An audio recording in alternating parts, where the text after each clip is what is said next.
तो अब हम चोला एम्पायर के बारे में पढ़ने जा रहे हैं। More than 10,000। सबसे पहले तो देखते हैं कि चोला एम्पायर के बारे में हमें पता कहाँ कहाँ से लगता है। 10,000 से ज़्यादा इंस्क्रिप्शन जो है, जो इनक्रेव्ड है कॉपर पे या फिर स्टोन पे, ये प्राइमरी सोर्सेज है चोला की हिस्ट्री के। जो इंस्क्रिप्शन है मेनली रिकॉर्ड क्या करते हैं, इंडाउमेंट या डोनेशन जो टेम्पल को दिए गए थे रूलर्स या औरों के द्वारा। जो लैंड है, ठीक है, जो लैंड है ट्रांजैक्शन का and taxes, land transaction and taxes both collection and exemption form an important part of their content. ठीक है, और जो कॉपर प्लेट्स है उस पर रॉयल ऑर्डर्स लिखे हुए रहते हैं। ठीक है, they also contain detail of genealogy, जो वॉर्स हुई हैं, एडमिनिस्ट्रेटिव डिविजन्स के बारे में, लोकल गवर्नेंस, लैंड राइट्स, इन सब के बारे में कॉपर प्लेट्स पे लिखा रहता है।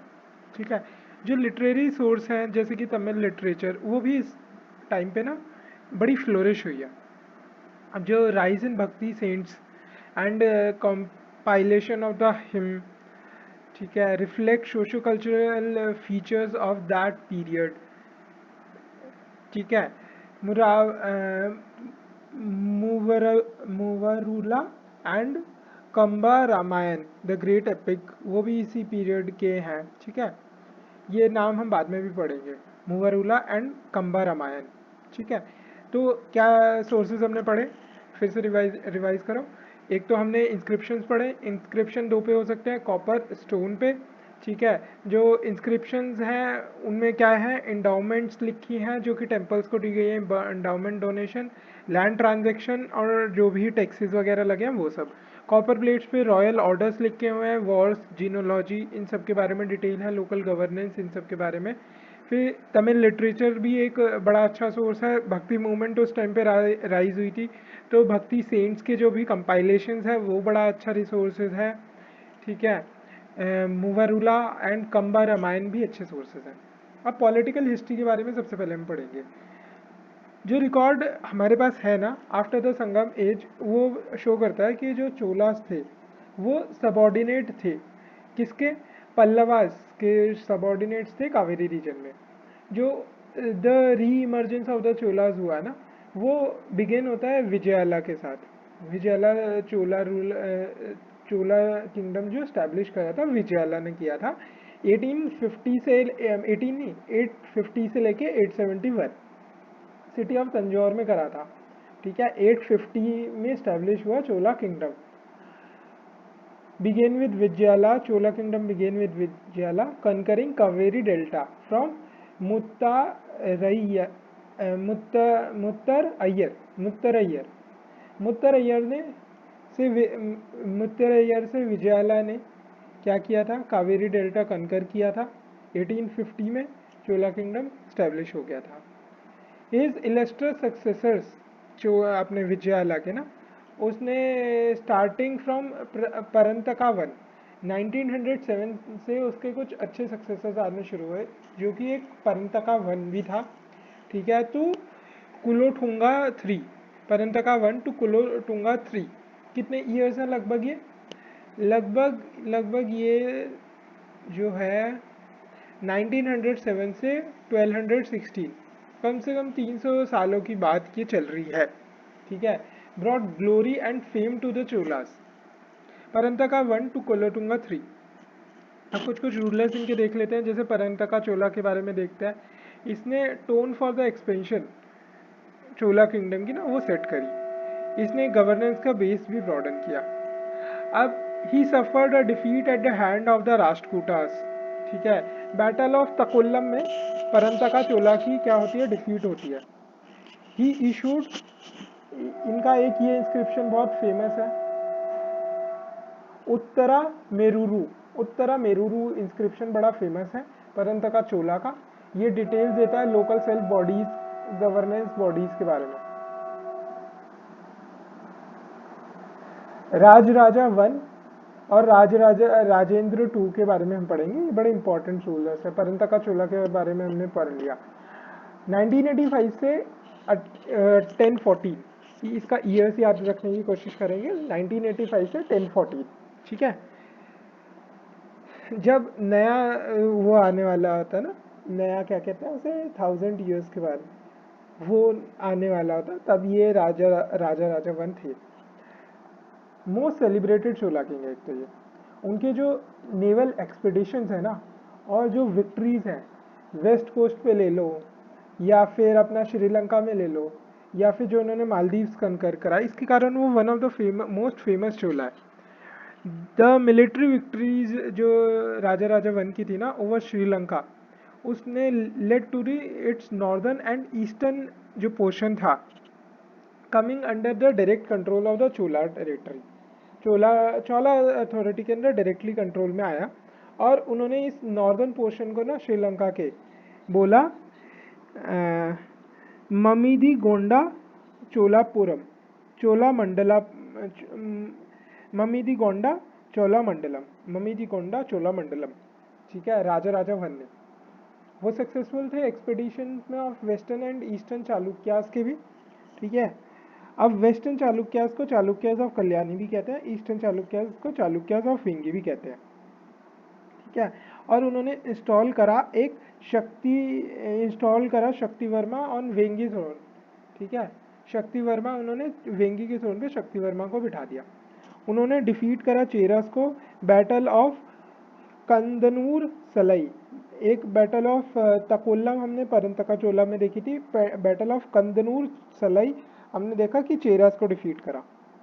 उन्होंने डैम कंस्ट्रक्ट करे कावेरी रिवर पे, डिवाउट फॉलोअर्स थे शैविज्म के, टेम्पल बनवाया फेमस राजा राजेश्वरा टेम्पल, जिसे बृहदेश्वरा टेम्पल भी कहते हैं, तंजौर में 1010 AD में बनवाया उन्होंने। उन्होंने कुछ कुछ टाइटल्स अडॉप्ट किए, ममीदी चोला, क्योंकि उन्होंने ममीदी गोंडा चोला मंडलम इंक्लूड करा था। ठीक है, चोला किंगडम के अंदर ममीदी चोला उन्हें कहा जाता है, जय कोंडा भी कहा जाता है, शिव पादेशिक शिव पादेशे करा शिव पादेश करा। उन्होंने अपना ही अब्डिक्टेड हिज थ्रोन अपने बेटे को राजेंद्र चोला वन। ठीक है, तो राजा राजा वन के बारे में हम जान गए। उनके नेवल एक्सपीडिशन बहुत फेमस है, श्रीलंका में जो नॉर्थ उन्होंने कैप्चर किया, जिसे उन्हें ममीदी गोंडा चोला मंडलम बोला। फिर उनकी जो विजय एक्सपीडिशन था वेस्टर्न एंड ईस्टर्न चोलास पे, फिर उन्होंने चेरास को बैटल ऑफ कडनूर सलाई, डैम बनवाए, शैविज्म के डिवोट फॉलोवर थे, टेम्पल बनाया बृहदेश्वरा टेम्पल। अब राजेंद्र वन के बारे में पढ़ते हैं। 1012 टू 1044, 1012 टू 1044 AD के बीच में ये रहे।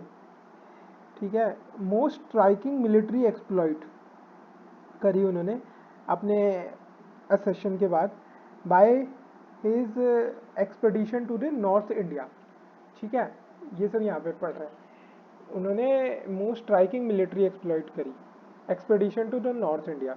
उन्होंने डिफीट करा Mahipala one of Mahipala one of Bengal को डिफीट करा, और इस चीज़ को कोमैमोरेट करने के लिए ना उन्होंने सिटी बनाई गंगई कोंडा चोलापुरम। इन्हें ममीदी कोंडा चोलामंडलम बनाई, चोलामंडलम बोला, इन्होंने गंगई कोंडा चोलापुरम बोला, और उसमें एक टेम्पल बनाया राजेश्वरम टेम्पल बनाया। ऑल्दो फेमस फेमस अपने नेवल एक्सपेडिशन के लिए फेमस थे टू कदाराम और श्री विजयनगर एम्पायर पे। ठीक है, कडाराम या श्री विजयनगर एम्पायर कुछ भी कह दो, और उससे उन्हें टाइटल मिला कदाराम गोंडा। ठीक है,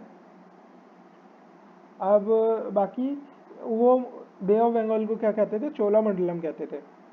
इन्होंने एनेक्स करा, पहले तो ममीदी कोंडा चोला मंडलम ही बना था बस, अब इन्होंने टोटल सीलियन मतलब श्रीलंका को कैप्चर कर लिया।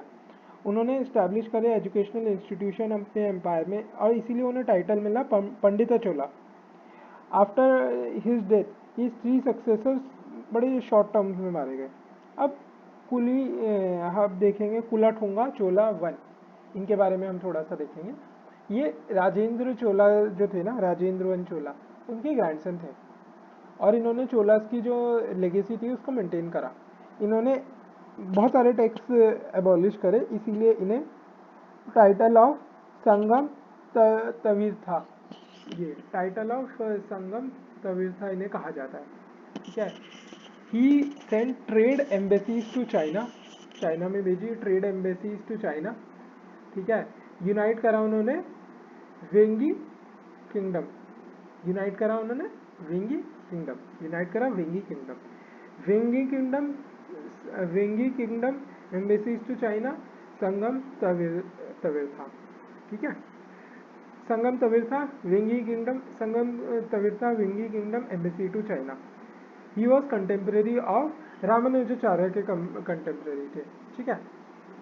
अब राजेंद्र थ्री जो लास्ट चोला रूलर थे वो डिफीट किससे हुए थे, वो जातवर्मन सुंदर पांड्या टू, जातवर्मन सुंदर पांड्या टू, इससे वो डिफीट हुए थे। चोलास के जो रूइंस थे उस पर राइज करता है Pandya and Hoysala kingdom came into existence आता है, ठीक है। अब एडमिनिस्ट्रेशन के बारे में हम देखते हैं। जो किंग थे ना, द एम्परर और the king was at the top of the administration थे और सारी अथॉरिटी उनके हाथ में थी। He often went on tours in order to keep better touch with the administration.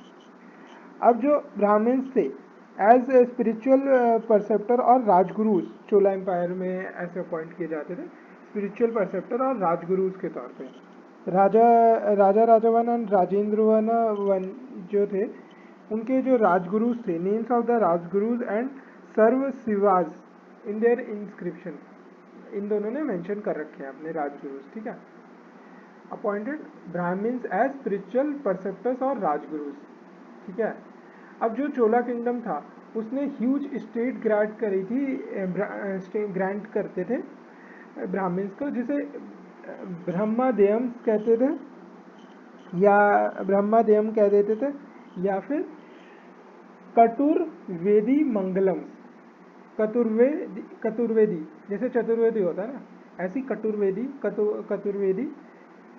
मंगलम, कतुर्वेदी मंगलम। अब जो प्रोविंसेस थी तो चोला एम्पायर को डिवाइड करा हुआ था मंडलम में, और हर मंडलम वल्ला नाडूस और नाडूस के बीच में डिवाइडेड था। मंडलम, नाडूस एंड वल्ला नाडूस।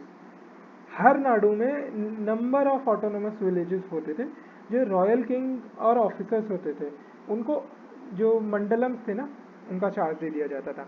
जो वल्ला नाडू थे वो किसके हाथ में थे, पेरिया नट्टर के हाथ में थे, और नाडू नट्टर के हाथ में थे। The towns was known as nagarams, और वो एक काउंसिल के अंडर होते थे जिन्हें नगर अट्टर कहते हैं, नगर अट्टर, पेरिया नट्टर नट्टर नगर अट्टर, पेरिया नट्टर नट्टर नगर नट्टर, ठीक है। अब मिलिट्री एडमिनिस्ट्रेशन के बारे में हम पढ़ते हैं।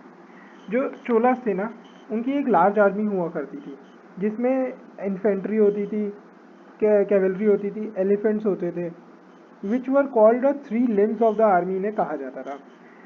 तो जो एक वेनेटियन ट्रैवलर था ना, मार्को पोलो, इसका नाम सुना होगा, सेज दैट जो all bodyguards of the king burn themselves in the funeral pyres of the dead king, ये कहा जाता था। मार्को पोलो ने कहा कि जो उनके किंग के सारे बॉडीगार्ड होते थे वो फ्यूनरल पायर में उनके साथ बर्न हो जाते थे, तो ये थोड़ी एक्सटेंशन लगती है। दूसरी चीज़ revenue administration, for the purpose of accessing taxes, जो Chola undertook extensive land surveys करवाते थे, ठीक है, ताकि टैक्स कलेक्शन अच्छे से हो। रेवेन्यू सेटलमेंट्स, राजा राजा वन जो थे, कुलोटुंगा वन जो थे, कुलोटुंगा टू जो थे, Kulottunga one, Kulottunga three appointed people for the land surveys, ताकि जो लैंड है ना वो क्लासीफाई करा जा सके और एक्सेस करा जा सके टैक्सेशन पर्पसेस के लिए। एक डिपार्टमेंट ऑफ लैंड रेवेन्यू भी इसलिए होता था, पूर्ववरी तिन्नई कल्लम, पूर्ववरी तिन्नई कल्लम, पूर्ववरी तिन्नई कल्लम, पूर्ववली तिन्नई कल्लम, ठीक है। एक डिपार्टमेंट ऑफ लैंड रेवेन्यू है जिसे क्या कहा जाता है, पूर्ववरी तिन्नई कल्लम। और हमने बाकी सब देख लिया, एक्सटेंसिव लैंड सर्वेज वो कराते थे, रेवेन्यू सेटलमेंट्स, ठीक है। Various units of the land measurements, land को मेजरमेंट करने की, जैसे अभी हेक्टेयर होती थी, एकड़ होती है, बिगा होती है, वैसी कुली माँ वेली पट्टी पटगम, कुली माँ वेली पट्टी पटगम, कुली माँ वेली पट्टी पटगम, कुली माँ वेली पट्टी पटगम, ठीक है। अब जो टैक्स रेट्स होते थे वर फिक्स्ड, किस चीज़ पर डिपेंड करते थे, जो फर्टिलिटी ऑफ द सॉइल है, जो स्टेटस है सॉइल का, उस पर डिपेंड करते थे।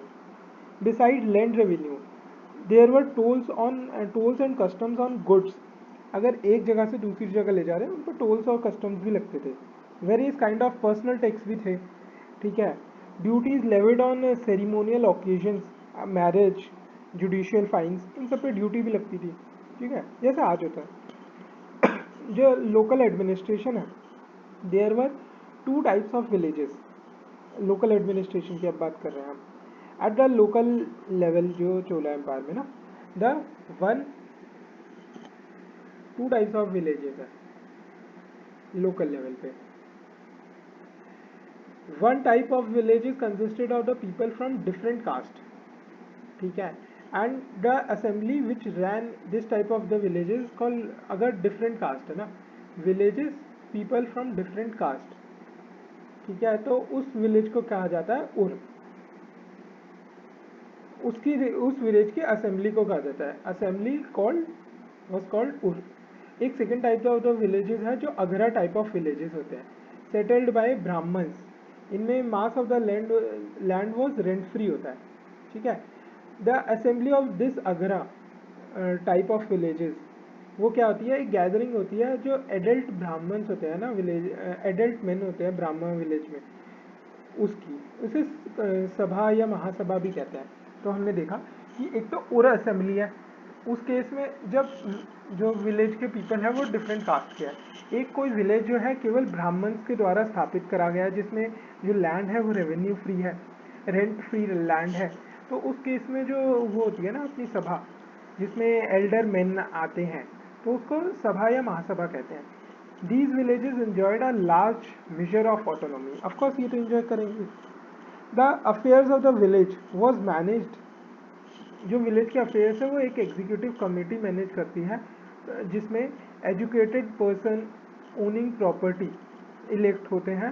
कैसे इलेक्ट होते हैं, बाय ड्राइंग लॉट्स और बाय रोटेशन, ऐसे करके।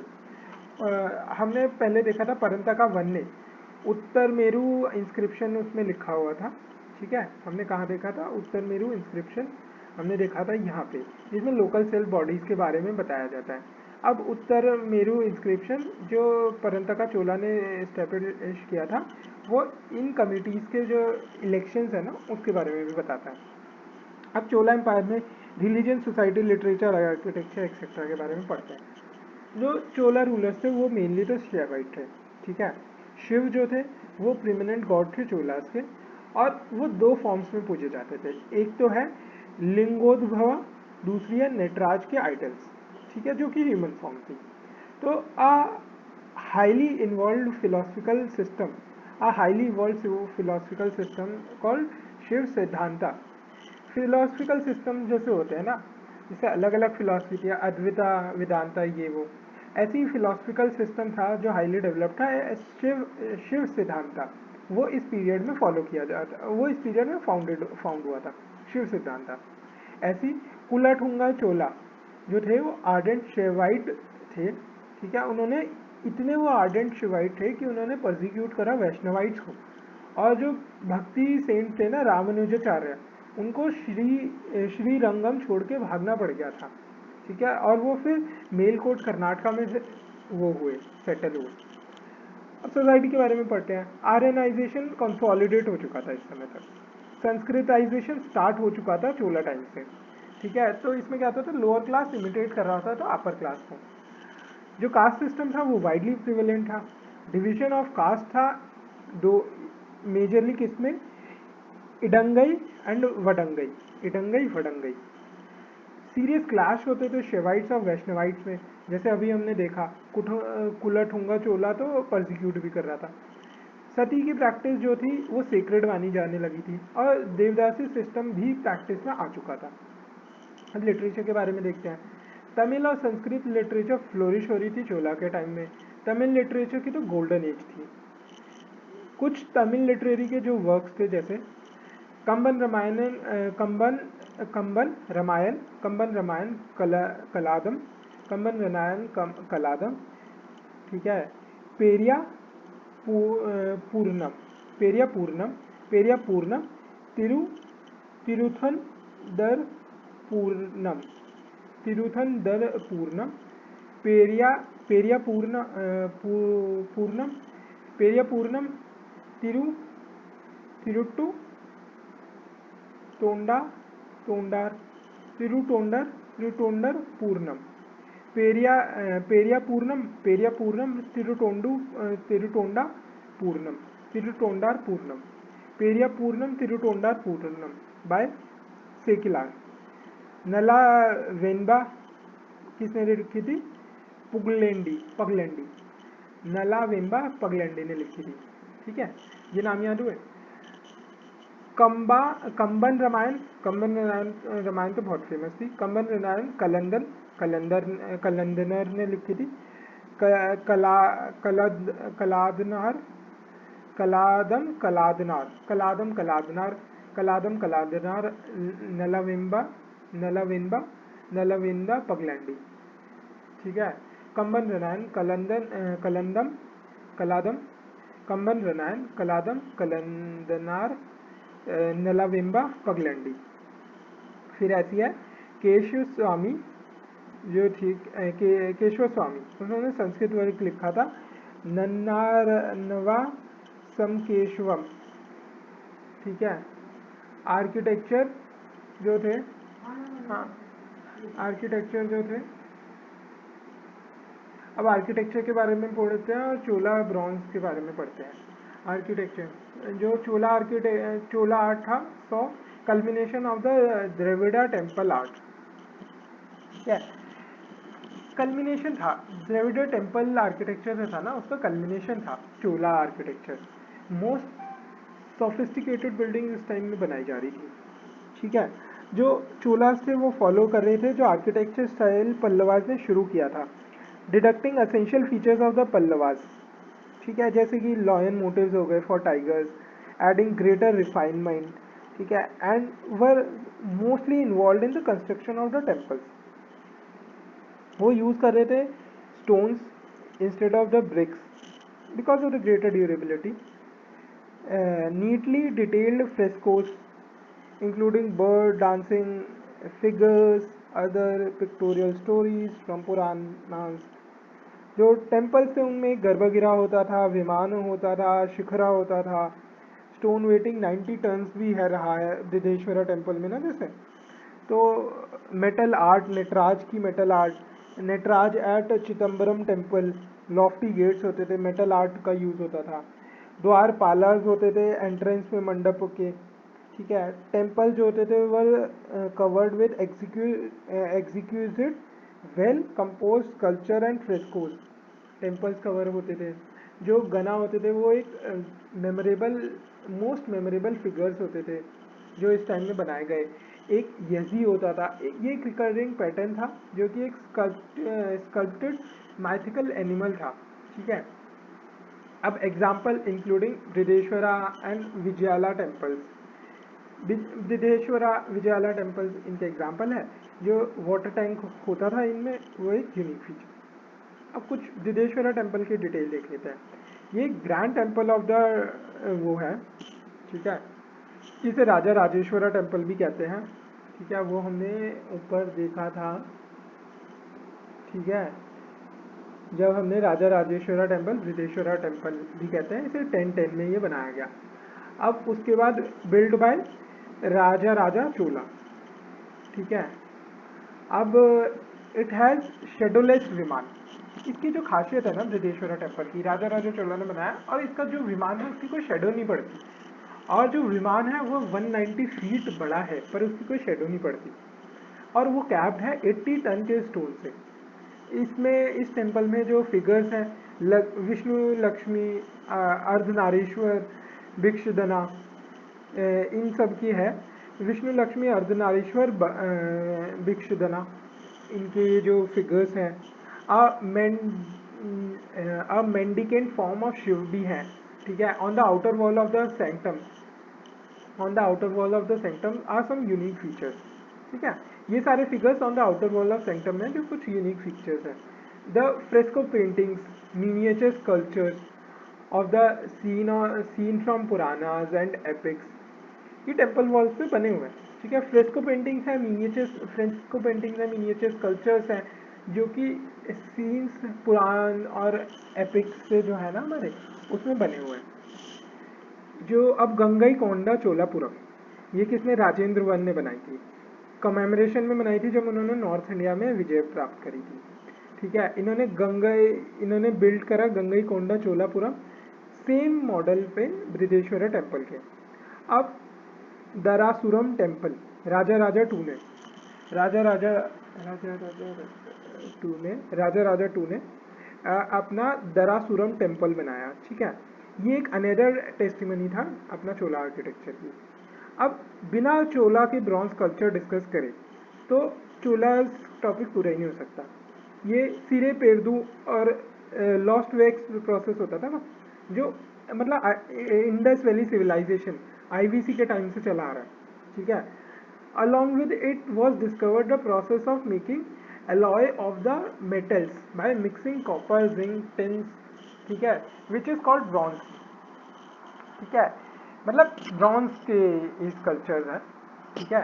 ब्रॉन्ज कास्टिंग की जो टेक्निक है, ये जो ट्रेडिशनली पिरादुरुम में क्या होता है कि एक अपना जो मिट्टी का वो बना लिया जाएगा, अगर घड़ा बनाना है तो एक मिट्टी का घड़ा बना लिया जाएगा, ठीक है। अब उसके आस वैक्स लगा दी जाएगी और फिर उसे तोड़ दिया जाएगा, ठीक है। कुछ ऐसा ऐसा होता है, ये ब्रॉन्ज कास्टिंग टेक्निक्स है, ठीक है। वो इस स्टेज तक एक हाई स्टेज पे पहुंच गई थी। जो चोला के ब्रॉन्जेस है ना, वो मोस्ट सॉर्ट आफ्टर कलेक्शन है वर्ल्ड में, आज भी बड़े फेमस है। जो शिव की मूर्तियां बनाई गई है, शिव आइकनग्राफी, वो तो बहुत फेमस थी तंजूर के इलाके में खासकर। तो जो वेल नोन डांसिंग फिगर है शिव का, नटराज, वो इवॉल्व हुआ एंड फुल्ली डेवलप हुआ चोला के टाइम्स में। And since then many variations उसकी आने लगी है, कॉम्प्लेक्स ब्रॉन्ज इमेजेस मॉडल हो चुके हैं। जो 9th सेंचुरी थी उसमें कल्याण सुंदरम मूर्ति, 9वीं सदी में ना एक कल्याण सुंदरम मूर्ति भी थी, वो एक हाईली रिमार्केबल ब्रॉन्ज मूर्ति थी। इसके अंदर क्या होता है, ये मैरिज सेरेमनी हो रही है जिसे पनिग्रहणा कहते हैं, ठीक है। इज रिप्रेजेंटेड बाय, इसमें क्या है, 2 सेपरेट स्टैचूज है, एक तो शिव जी का है, दूसरा पार्वती जी का है। शिव जी अपना राइट हैंड बढ़ा के ना पार्वती जी का राइट हैंड पकड़ रहे हैं, ठीक है। और ये एक पनिग्रहणा की ये स्कल्पचर है जिसे कल्याण सुंदरम मूर्ति कहते हैं। तीसरा क्या है, एक तो हमने नटराज पढ़ ली, दूसरी हमने पनिग्रहणा पढ़ ली, तीसरा है union of Shiva and Parvati is very ingeniously represented in the Ardhanarishvara murti, ठीक है। अर्धनारीश्वर की जो मूर्ति है, ये एक सिंगल इमेज है जिसमें शिव जी और पार्वती जी का यूनियन दिखा रखा है। Beautiful independent figures of the Parvati has also been modelled, ठीक है, जो वो भी बहुत फेमस है। तो ये इसके साथ हमारा चोला खत्म होता है। इसमें हमने क्या पढ़ा, सोर्स भी पढ़े, ठीक है। फिर हमने पॉलिटिकल हिस्ट्री पढ़ी। पॉलिटिकल हिस्ट्री में हमने परंतका चोला, राजा वन, राजेंद्र वन वन, कुलटुंगा चोला, राजेंद्र थ्री। फिर हमने एडमिनिस्ट्रेशन के बारे में पढ़ा, कैसे अलग अलग प्रोविंसेस होती थी, मंडलम, वलानाडु, नाडु, ठीक है। पेरीनट्टर, नट्टर, नगरट्टर, मिलिट्री एडमिनिस्ट्रेशन के बारे में पढ़ा, रेवेन्यू एडमिनिस्ट्रेशन के बारे में पढ़ा, ठीक है। फिर हमने देखा लैंड की वेरियस मेजरमेंट यूनिट्स होती थी, लोकल एडमिनिस्ट्रेशन, हमने उर के बारे में, अगरह के बारे में पढ़ा, ठीक है। हमने उत्तर मेरू इंस्क्रिप्शन पढ़ा जिसके बारे में ये इलेक्शंस की डिटेल्स जिसमें लिखी हुई थी। हमने रिलीजन के बारे में देखा कि कैसे ये आर्डेंट शिवाइट होते थे, वैष्णवाइट को भी इन्हें परसिक्यूट करा हुआ है, ठीक है। सोसाइटी के बारे में पढ़ा, कैसे देवदासी सिस्टम, सती सिस्टम, कास्ट सिस्टम सब इसमें थे। लिटरेचर हमने कुछ तमिल लिटरेचर जैसे कंबन लिटरेचर, कलादन के बारे में पढ़ा। हमने आर्किटेक्चर देखा, आर्किटेक्चर में हमने कुछ टेम्पल देखे, बृहदेश्वरा, गंगईकोंडा चोलापुरम, दरासुरम टेम्पल। फिर हमने ब्रॉन्ज कल्चर्स के बारे में पढ़ा, ठीक है।